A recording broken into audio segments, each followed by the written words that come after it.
शहरातील खड्ड्यांच्या समस्येवर कुंभमेळा मंत्री गिरीश महाजन यांनी महापालिका अधिकाऱ्यांना जाब विचारलाय. रस्त्यांवरील खड्डे भरण्यासाठी आजपासून युद्धपातळीवर काम सुरू करण्याचे निर्देश दिलेत.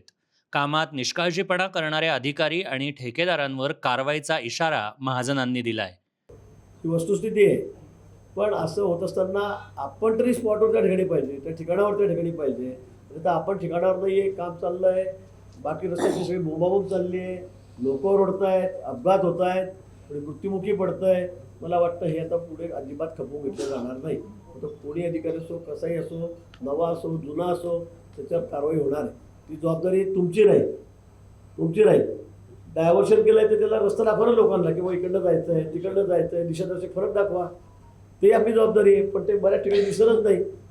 एकदा टाकलं पडला किंवा त्याला कोणी लावतच नाही. मला वाटतं हे काही अजिबात योग्य नाही. आणि म्हणून नाशिककरांना कमीत कमी कसा त्रास होईल याची काळजी आपण त्या ठिकाणी घेतली पाहिजे. कुठे अपघात होणार नाही याची काळजी आपण त्या ठिकाणी घेतली पाहिजे. आता ही जी कालची पुन्हा होणार नाही. तो ट्रॅफिक पोलिस अलर्ट राहा. म्हणजे काही गोष्टी अशा असतात ते आपल्या हातात असतात, कुठे हातात असतात. अपघात असतो शेवटी. आता तो कसा झाला, काय झाला त्यात आपल्याला शिरायचं नाही.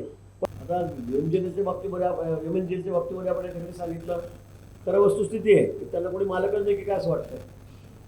झालेल्या रस्त्यात पुन्हा खोदतायत, पुन्हा कनेक्शन देत आहेत, आपण पुन्हा बंद करतोय, पुन्हा खोदतायत. उद्या त्यांना या ठिकाणी बोलवा. माझं बोलणं करून देत आता फोनवर मी सांगतो त्यांना की उद्या तुम्हाला यायचं नाही तर मग बघू आपण काय करायचं. पण असंही चालणार नाही की आपण रस्ते करायचे, एवढा खर्च करायचा, कधी पुन्हा खड्डे करायचे, पुन्हा लोकांना त्रासात टाकायचं. हे अजिबात चालणार नाही. अजिबात खबरच घेतलं जाणार नाही. आणि म्हणून आता जे ठेकेदार असतील, ज्या यंत्रणा असतील त्यांना उद्या बोलवून घ्या. त्यांना उद्या बोलवून द्या सगळ्यांना. एक अर्धा पण त्यांच्याशी बोलू. सगळे कॉन्टॅक्टर त्यांना या ठिकाणी बोलवा. आणि त्याच्यासोबत मग मी स्वतः बोलतो. त्यांना बंद खोलीत काय सांगायचं असं मी सांगतो. रस्ते खोदकाम करणाऱ्या विविध यंत्रणांवरही महाजनांनी नाराजी व्यक्त केली आहे. ठेकेदारांवर आतापर्यंत 6 कोटी रुपयांचा दंड केल्याची माहिती बैठकीत देण्यात आली असून खड्ड्यांमुळे मृत्यू झालेल्या 4 कुटुंबांना प्रत्येकी 5 लाख रुपयांची मदत जाहीर करण्यात आली आहे. निलेश कोतकर यांच्या कुटुंबाला शिक्षण आणि नोकरीबाबत मदतीचं आश्वासनही महाजनांनी दिलंय. त्यांचा उदरनिर्वाह तो काही फार ते मोठे घरचे पैशावाले नाही किंवा फार मोठा उद्योग व्यवसाय नाही. अतिशय छोटासा उद्योग त्यांच्यासाठी गणपती बनवायचा वगैरे काहीतरी आहे त्यांनी मला सांगितलेलं आहे.